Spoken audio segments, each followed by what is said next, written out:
Hello and welcome to The Upload. Today we talk about the scheduling of conventions, the scheduling of games, and the scheduling of copying a gaming phenomenon. It's a calendar kind of day. First up, and the full schedule for E3 this year has dropped.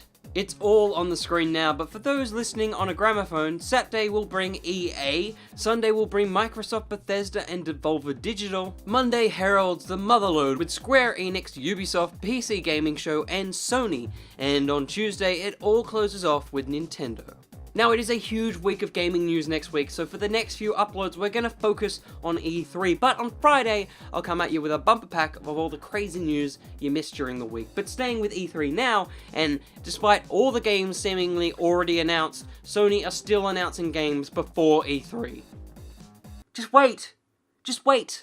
Sony are revealing 5 things over 5 days in the lead up to their E3 press conference. Starting on Wednesday with a reveal of Tetris Effect, a 30-plus stage reimagining of the retro classic. This time you'll be venturing across the universe, but ultimately you're still just trying to fit blocks into holes. Now forgive me if I'm stepping out of line here, but these kind of feel like the runner-up prizes for games. Like, you know, you're the middle child and you're trying to get your artwork put on the fridge, but your mum's like, what's the point? Either way, the next 4 reveals will be a scatter of PS4 and PSVR game announcements, as well as a few release dates for already known titles. But staying with E3 news, and Hitman's about to hit again! Oh sh**. So yesterday someone leaked an image of a potential sequel to the Bald Spy's 2016 title. As it is fast becoming the norm, IO quickly dropped an announced trailer and release date the following day.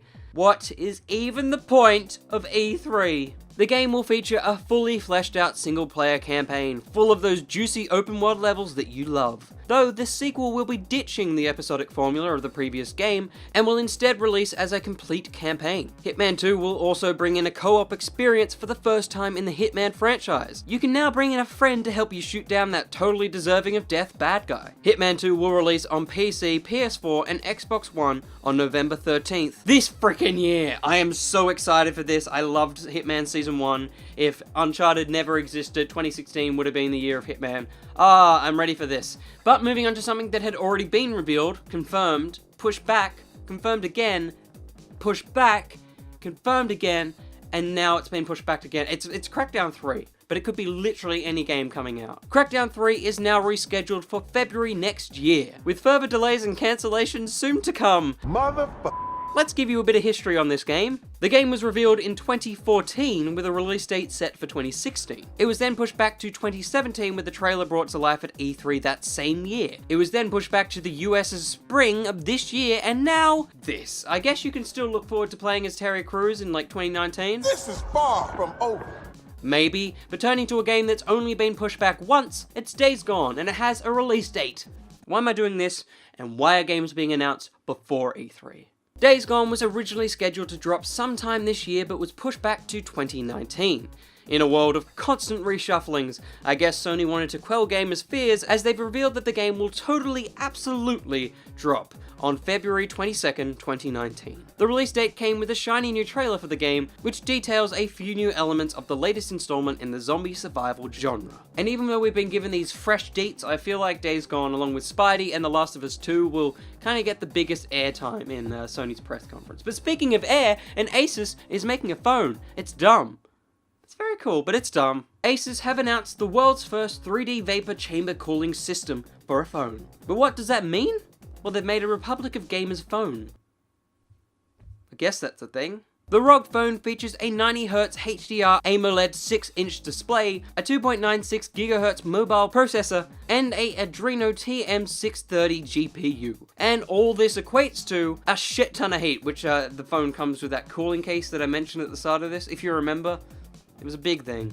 There's also 2 side controllers called the Game Vice that clips onto either side of the phone, and wait a second.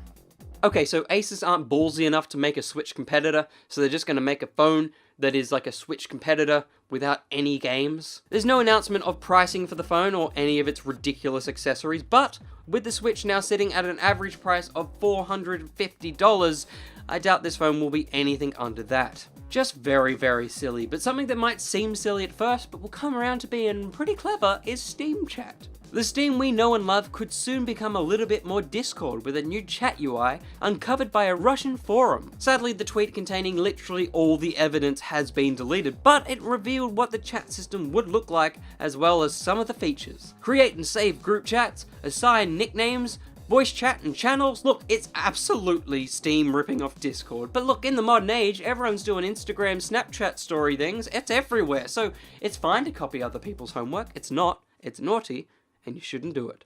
A bit of competition will always breed innovation, but Steam Chat seems to be a little bit late of a catch-up for the company. Either way, there's been no official announcement from Valve, but the way things are going, it could literally have been confirmed right now. And wrapping up, a whole heap of games got a whole heap of updates. Again, what is the point of E3? Rocket League is still powering along and will now need to power a little bit faster as it has T-Rexes. Dropping on the 18th of June to coincide with the release of Jurassic World, the same old Will is secretly excited about. The game will grab the iconic Jeeps, a T-Rex goal explosion, hard hat toppers, 3 themed banners and flags, but sadly, no new map. The whole DLC pack will cost just $2. Staying with updates, and this one, Will is not so secretly excited about. I'm pretty excited about it. Sorry. Battlefront 2's solo season kicks off on June 12th. Players that are still playing will get to mine for Coaxium on Kessel and live it up in Jabba's Palace as the locations join a roster of maps in the game's many modes. Speaking of game modes, 3 new ones will join the game. There's a whole heap of new skins for characters that will cost an obscene amount of credits to buy, and of course, Lando's Falcon joins the game. Say what you will about this game, but it's a perfect 20 minutes in between being berated by a weird, creepy android in Detroit. Oops, I think your saved game is corrupted. Just kidding. Moving into another game everyone has left, Destiny 2 has a new update in the form of The Forsaken. During a Bungie-held livestream, the new DLC season was revealed, bringing with it a new raid, gambit mode, new super abilities, randomized weapons, and a brand new weapon class, bows. The most sci-fi weapon ever. Bows. The expansion will land on September 4th and will take place on the Reef. But for now, that's all the game news I have for you. But it's been a big week for trailers, so let's go through them and see which ones you haven't watched. And if you haven't watched them, there's a playlist down below for your ease of your eyes. We got Wreck-It Ralph Breaks the Internet, a sequel I didn't know needed to exist, nor did I want, but I'm okay with it existing. Bumblebee, a sequel I didn't know I really wanted, but I really want it right now. Lego Movie 2, the second part, a sequel I wanted, but I'm not too sure if I want it as much as I wanted it because this kind of looks like a sequel that I didn't really need, but now I kind of want it a little bit. Bad Times at El Royale, which is a movie I didn't know was coming, but now I really kind of want the movie because I don't know what's happening, and oh my god, Chris Hemsworth's playing that creep from Far Cry 5! Peter Jackson's new movie, Mortal Engines, got a trailer, and I guess it's a movie that Peter Jackson's made, and also How to Train Your Dragon has a sequel, or a trequel, or how many are there? There's a TV series? And Spider-Man Into the Spider-Verse. I reacted to this one on the channel already, and I'd say I kept my expectations and excitement pretty low. F me sideways. Before I go, let's check out the upvote. Bastian Eckler, the greatest name ever, chucked a Canon EFS lens onto his Game Boy camera and took some pictures because he could.